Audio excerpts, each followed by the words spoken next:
In this class, we will address two different subjects, filters and delays. Let's begin with filters. When we mention filters in current language, we mean something that lets some inputs pass while blocking others.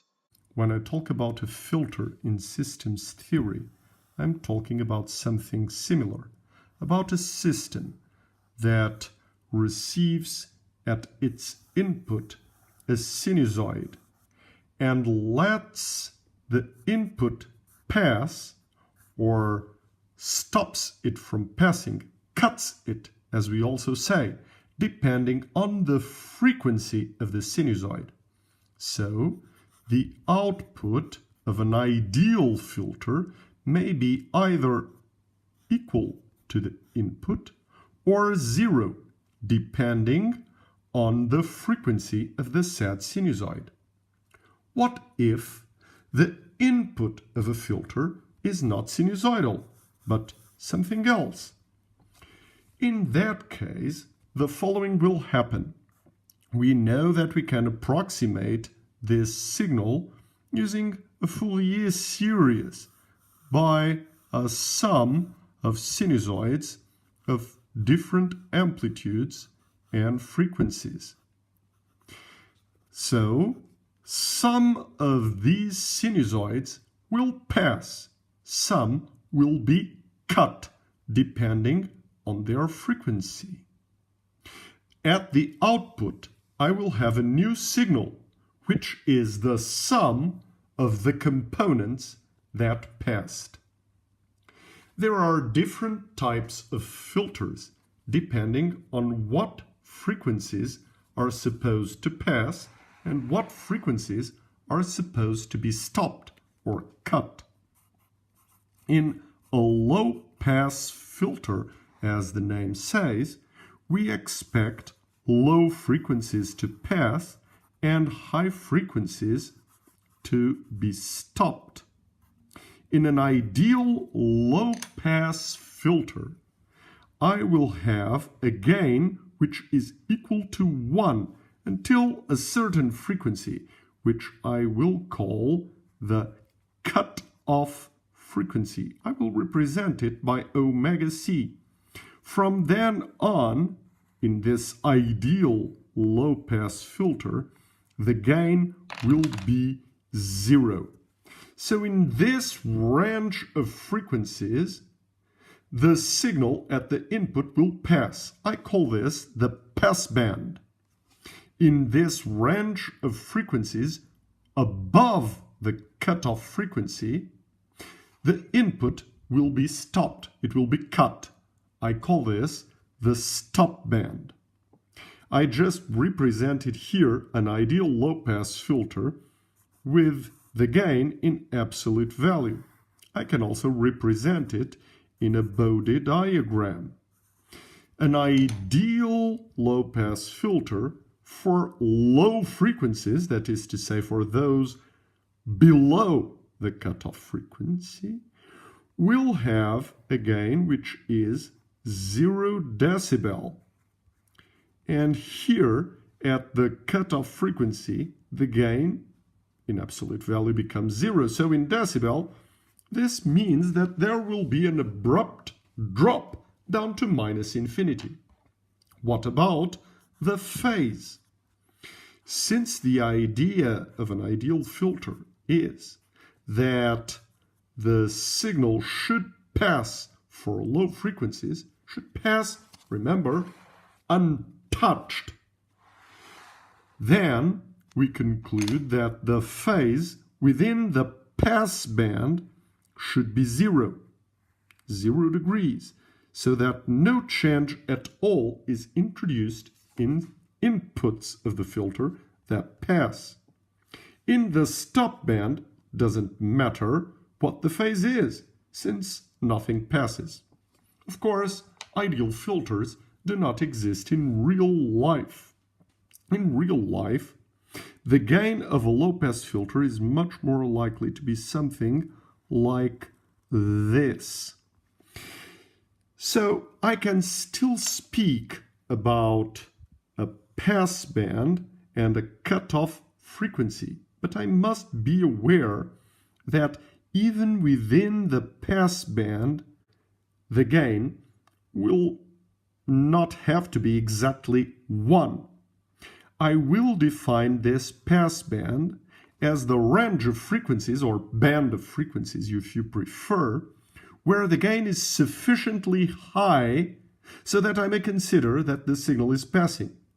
What is sufficiently high depends on the application. It may be, say, 95% or 90%.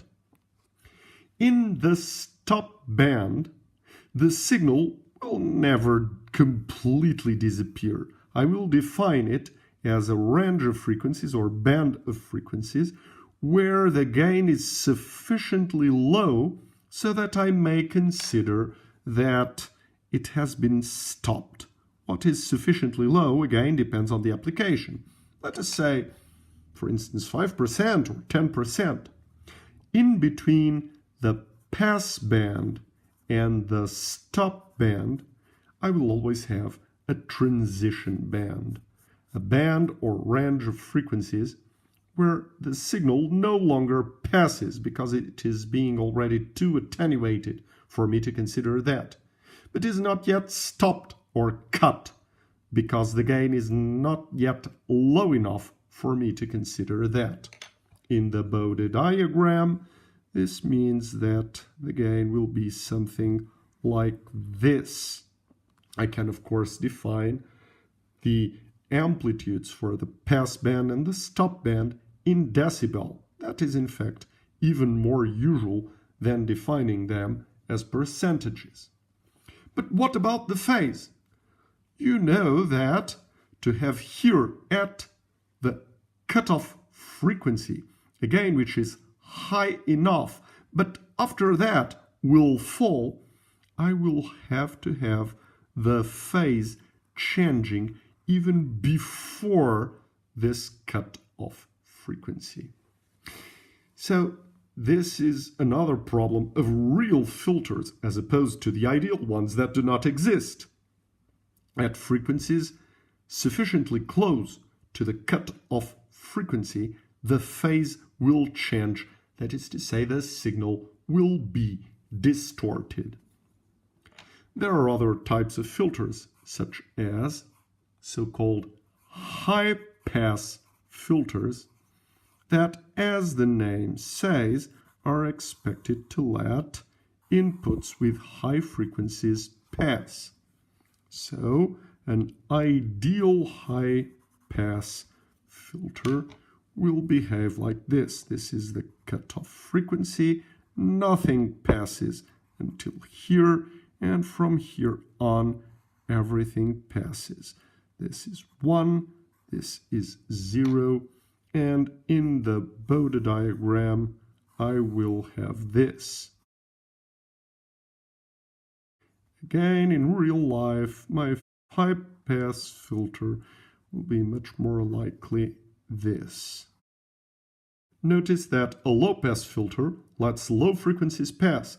That is to say, it lets large periods pass. It stops high frequencies. That is to say, it stops signals with small periods. A high-pass filter is the other way around. In the pass band, we have frequencies that are high, that is to say, periods that are small. In the stop band, I will have low frequencies, that is to say, large periods. Other types of filters are bandpass filters, which are expected to let pass the frequencies in a particular band, but no frequencies outside this limited band. In this case, I will have 2 cutoff frequencies, a higher one and a lower one, and band stop filters, which are expected to let all signals pass except for those that have their frequency within a particular band, within these two cut-off frequencies here, the lower one and the upper one. Outside, then I will have a gain equal to 1. The same comments about ideal filters versus real filters apply, of course, in this situation too.